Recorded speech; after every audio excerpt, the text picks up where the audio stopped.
يتعرض أبو طالب عم سيدنا النبي عليه الصلاة والسلام لأزمة مالية كبيرة، ويبدأوا الناس من العائلة يبدأوا يوزعوا أولاده على العائلات والأسر. فيجي سيدنا علي بن أبي طالب، كان وقتها صغير في السن، يجي من نصيب بيت سيدنا النبي عليه الصلاة والسلام.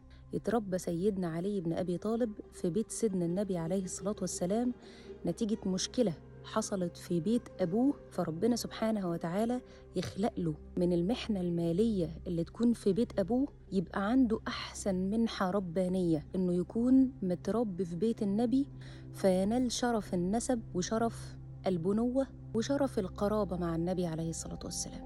كتير في حياتنا بتبقى في أزمات طاحنة، يمكن في ظاهرها أزمة، لكن بعد شوية من الأزمة دي تتولد منحة من رب العالمين، وكأن المنحة دي ما كانتش هتحصل لولا الأزمة الكبيرة اللي مرينا بيها. أحياناً كتير بنحتاج نشكر الابتلاءات والمشكلات اللي بتبين لنا حاجات كتيرة قوي، وبيتخلق ويتولد منها منح ربانية. لولا وجود الأزمة ما كانتش المنحة دي حصلت ولا شفناها. يتقفل في وشك باب ربنا سبحانه وتعالى، نتيجة قفلة الباب ده يتفتح لك مليون باب، لكن احنا نظرتنا القاصرة نزعل على الباب اللي اتقفل، ونحس بالرفض ونحس بالأزمة وإن احنا في مشكلة كبيرة، ويمكن لو كان الباب ده اتفتح ما كانش غيره هيتفتح، لأن خلاص مفيش فرصة تانية. قفلته دي هيتولد منها باب أحسن وأعظم وخير أكبر ليك.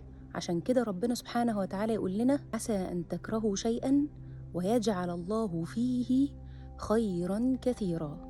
يعني في الشيء اللي انت كرهته ده ربنا سبحانه وتعالى بقدرته هو اللي يجعل فيه الخير الكبير.